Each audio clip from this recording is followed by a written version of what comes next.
দুর্গোৎসবের পর কোজাগরী লক্ষ্মী পুজো চলে গেল। এবার আসছেন মা দুর্গারই আর এক রূপ, মা কালীর পুজো। এই মা কালীর পুজো নিয়ে অনেকেই অনেক রকম কথা, বলা ভালো অনেক বিকৃত কথা বলেন। যেমন কেউ বা কিছু লোক মন্তব্য করেছেন যে দেবী কালিকা হলেন মদ্য ও মাংস ভক্ষণকারী দেবী। যদিও প্রত্যেকের বাক স্বাধীনতা রয়েছে, কিন্তু কিছু কিছু ক্ষেত্রে তা বিশৃঙ্খলা সৃষ্টি করে। আচ্ছা বলুন তো, দেবী কালিকা সত্যি কি মদ্য এবং মাংস ভক্ষণ করেন?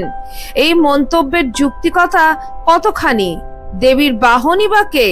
আসুন এই নিয়েই আলোচনাটি আপনাদের সাথে আজকে শেয়ার করি। নমস্কার, life stories with Soma YouTube চ্যানেলের সকল দর্শক বন্ধুকে আমন্ত্রণ জানাই আমার আজকের ভিডিওটিতে। দেবী কালিকা কে, তার প্রকৃত রূপ কি এবং তিনি আদৌ মদ্য ও মাংস ভক্ষণ করেন কিনা তা আমরা এই ভিডিওটিতে জেনে নেব। তাহলে শুরু করা যাক দেবী কালীর তত্ত্ব। এই আলোচনার প্রথমেই আমাদের জানতে হবে দেবী কালী কে, কি তার প্রকৃত পরিচয়, তিনি মদ্য ও মাংস ভক্ষণ করেন কিনা। সেটা বুঝতে গেলে দেবী কালীর প্রকৃত পরিচয় সম্পর্কে আগে জানা আবশ্যক। সোজা কথায় বলতে গেলে কালী তত্ত্ব সাধারণের বুদ্ধির অতীত, অর্থাৎ আমরা যারা সাধারণ মানুষ তাদের পক্ষে এই দেবী কালিকাকে সম্পূর্ণরূপে বোঝা অসম্ভব। বলা হয়ে থাকে দেবী কালিকা হলেন স্বয়ং পরম ব্রহ্ম। তাই পরম ব্রহ্মকে বোঝার ক্ষমতা তারই আছে যিনি স্বয়ং ব্রহ্মত্বে উত্তীর্ণ হয়েছেন বা পরম ব্রহ্মের সঙ্গে একাত্মীভূত হতে পেরেছেন। যদিও পরম ব্রহ্মের সঙ্গে একাত্মীভূত হতে পারলেও দেবী কালিকাকে বোঝা তার পক্ষেও অগম্য। কেন? কারণ শাস্ত্র বলছে দেবী কালী বাক্যাতীতা, অর্থাৎ দেবী বাক্যের অতীত। বাক্য দিয়ে দেবী কালিকার প্রকৃত স্বরূপ আমরা প্রকাশ করতে পারি না। তাকে বর্ণনা করা আমাদের মতো সাধারণ মানুষের ক্ষেত্রে অসম্ভব ব্যাপার। দেবী কালিকা হলেন দেবী আদ্যা শক্তি, অর্থাৎ আদি শক্তি। সৃষ্টির আদিতে যে শক্তি বিরাজমান ছিলেন সেই শক্তির, সেই আদ্যা শক্তি, তিনি মহামায়া, তিনি কালিকা।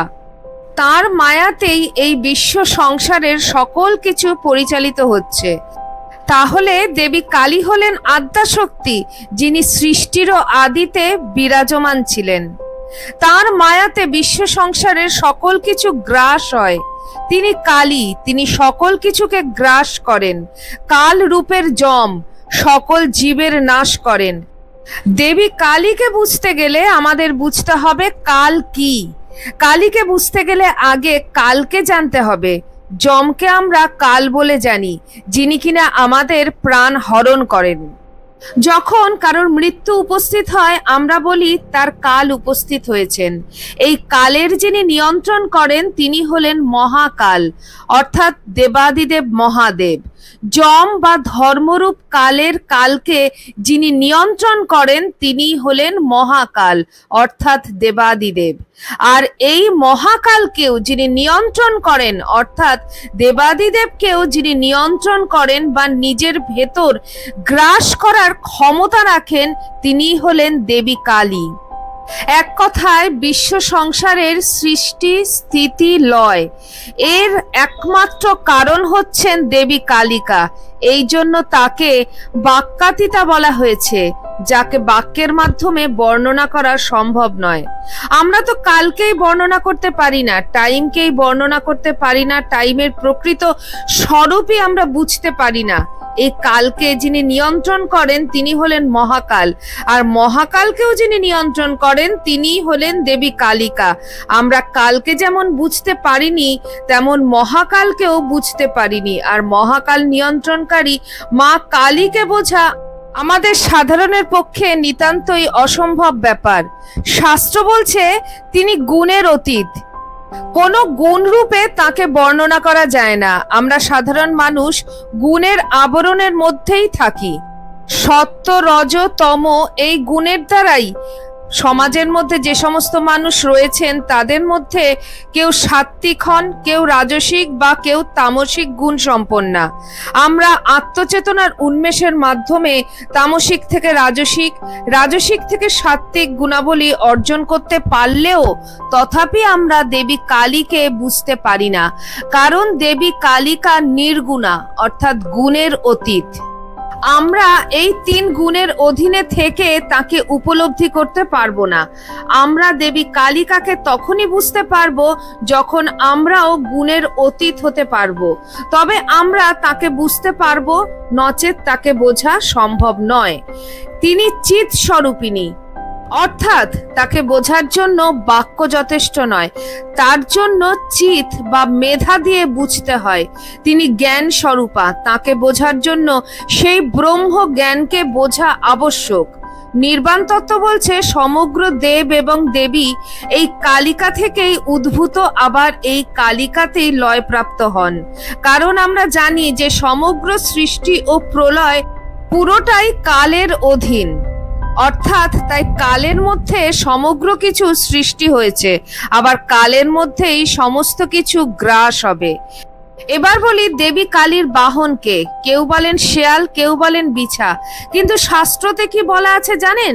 শাস্ত্রতে আছে মা কালীর বাহন হলেন সব শিব। যে শিবের ওপর মা কালীর অধিষ্ঠান, সেই শিবই হলেন আসলে মা কালীর বাহন। কিন্তু ইনি শুধু শিব নন, ইনি হলেন সব শিব, অর্থাৎ মৃত শিব। ঠিক যেরকম সব বা মৃতদেহের কোনো কামনা, বাসনা, অহংকার থাকে না, যেভাবে মৃত্যুর পরে সমস্ত মায়ার বন্ধনের মুক্তি ঘটে, ঠিক সেভাবেই এই শিব হলেন মায়ামুক্ত অহংকারবিহীন শিব। যদি আমরা আমাদের জীবৎকালে সব শিবের এই গুণগুলিকে নিজের মধ্যে ধারণ করতে পারি, যদি নিজের অহংকারকে আমরা বিনাশ করতে পারি, তবে আমরাই হতে পারবো সেই দেবীর বাহন সব শিব। আর মা কালী অধিষ্ঠান করবেন আমাদের হৃদয়ে। তাই শুধু মায়ের পুজো করলেই হবে না, তাকে ধারণ করতে হবে, সব শিব হওয়ার চেষ্টা করতে হবে আমাদের। এবারে বলি কালী পুজোর সঙ্গে কারণ সুধা অর্থাৎ মদের কি সম্পর্ক রয়েছে। আমরা জানি যে কারণ সুধা ছাড়া মা কালীর পুজো যেন অসম্পূর্ণ, অথচ কোনো শাস্ত্রেই উল্লেখ নেই মদের কথা। তাহলে কেন দেবীকে নিবেদন করা হয় কারণ বাড়ি? এর নেপথ্যে একাধিক কাহিনী প্রচলিত আছে বলে জানা যায়। মদ্য সহকারে তন্ত্রসিদ্ধ পূজা পদ্ধতি বঙ্গের বুকে প্রবর্তন করেছিলেন ঋষি বশিষ্ঠ। জনশ্রুতি বলে একদা বশিষ্ঠ মুনি হাজার হাজার বছর তপস্যা করেও সিদ্ধি অর্জন করতে পারছিলেন না। তখন তিনি ভগবান বিষ্ণুর নির্দেশে রওনা দেন চীন দেশে দেবী তারার উপাসনা পদ্ধতি আয়ত্ত করার জন্য।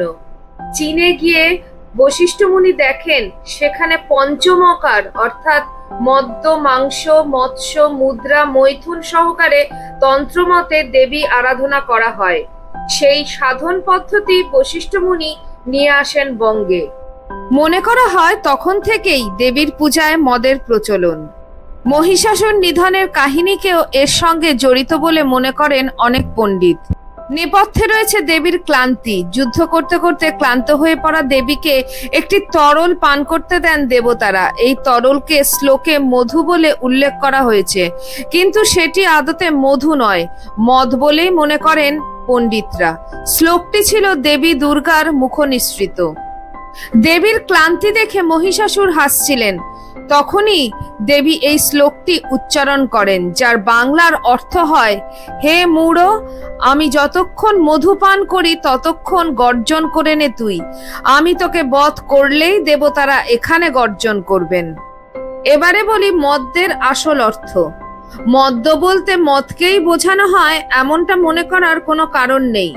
তন্ত্র বিশারদ বা তন্ত্র নিয়ে যারা গবেষণা করেন তাদের অনেকের মতে মদ্য বলতে বোঝানো হয় ব্রহ্মরন্ধ্র থেকে গড়িয়ে আসা অমৃত ধারাকে।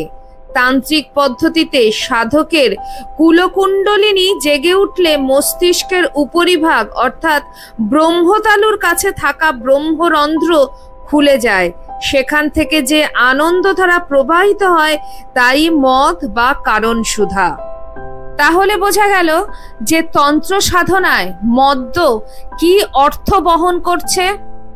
কাজেই কালী পুজোর সঙ্গে আমরা যে মদ্য বলতে যেটা বুঝি তার কিন্তু কোনো সম্পর্কই নেই।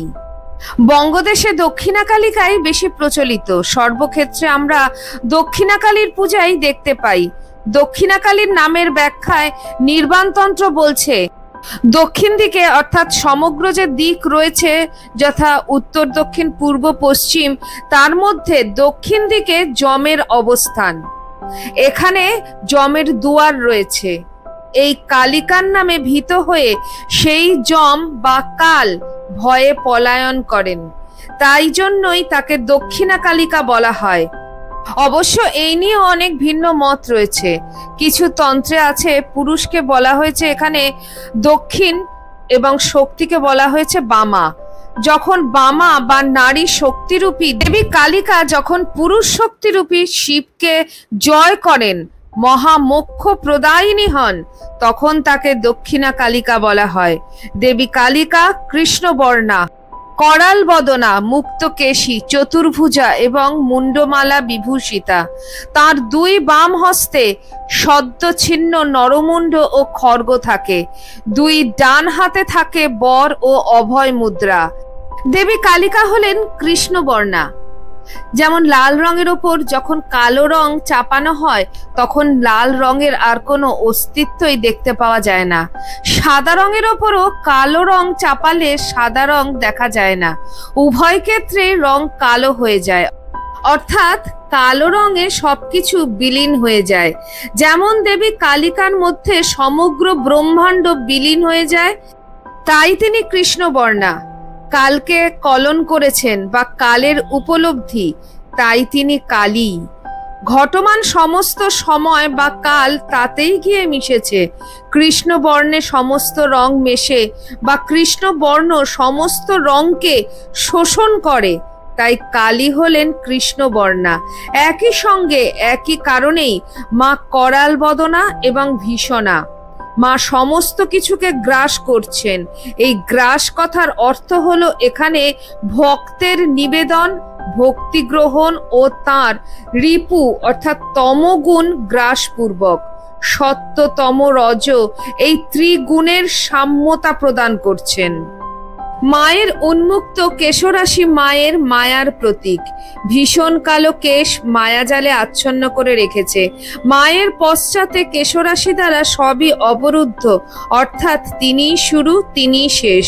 তাকে অতিক্রম করে কেউ পশ্চাতে যেতে পারে না। সেই কেশরূপ মায়াতে ভ্রমিত হয়। মা আমার দিগম্বরী, কারণ তার উপযুক্ত বস্ত্র এই ব্রহ্মাণ্ডের কোথাও নেই, সৃষ্টি হয়নি সেই বস্ত্র। তিনি স্বয়ং পরমা প্রকৃতি, এই বিশ্ব সংসারই তার মূর্তিময়ী রূপ। এই মহাকাশী হলো তার বস্ত্র স্বরূপ। তিনি চিরকালই নবযৌবন সম্পন্না, কারণ প্রকৃতির কোনো বয়স হয় না, প্রকৃতি কোনোদিন বৃদ্ধা হয় না। এবারে বলি দেবীর মাংস ভক্ষণের তত্ত্বের কথা। শাস্ত্রে আছে রসনা ভক্ষণ বা জিহ্বা সংকোচন অর্থাৎ বাক্যরোধ, এই হলো মাংস ভক্ষণ। দেবী নিজেই দেবাদিদেবের ওপর দণ্ডায়মান হয়ে তার রসনা বা জিহ্বা কামড়ে ধরেন, অর্থবহ রূপে মাংস ভক্ষকের পরিচয় দেন।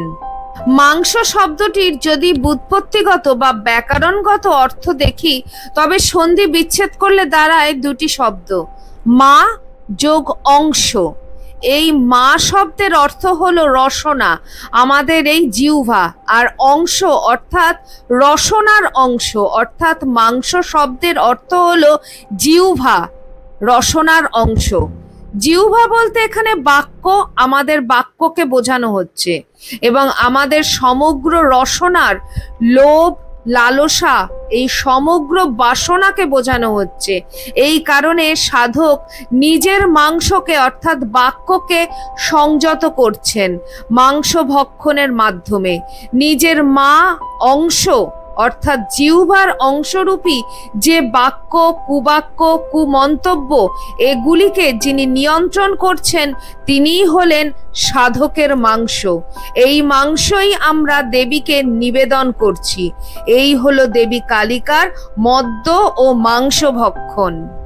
আর সাধকের যে চিত্তের মদ উন্মত্ততা, সেটাই তার কাছে মদ, এবং সেই মদ তিনি দেবীর কাছে নিবেদন করেন আর নিজের বাক্য বা রসনাকে পরিতৃপ্ত বা নিয়ন্ত্রণ করেন। সেই মাংস দেবী কালিকাকে তিনি অর্পণ করেন। আমাদের সমাজে দেবী কালিকার এই মদ্য এবং মাংস ভক্ষণ নিয়ে যে অপপ্রচারগুলি চলছে সেগুলি বন্ধ হওয়া একান্তই কাম্য। আজকে এই পর্যন্তই। আপনাদের কাছে আজকে আমার বিশেষ অনুরোধ, ভিডিওটিকে বেশি করে শেয়ার করে চারিদিকে ছড়িয়ে দিন। এই সমস্ত অপপ্রচারগুলো বন্ধ হওয়া একান্তই দরকার। সবাইকে সত্যিটা জানার সুযোগ করে দিন। সবাই ভালো থাকবেন, সুস্থ থাকবেন। আর হ্যাঁ, ভিডিওটি কেমন লাগলো অবশ্যই কমেন্ট সেকশনে কমেন্ট করে জানাতে ভুলবেন না।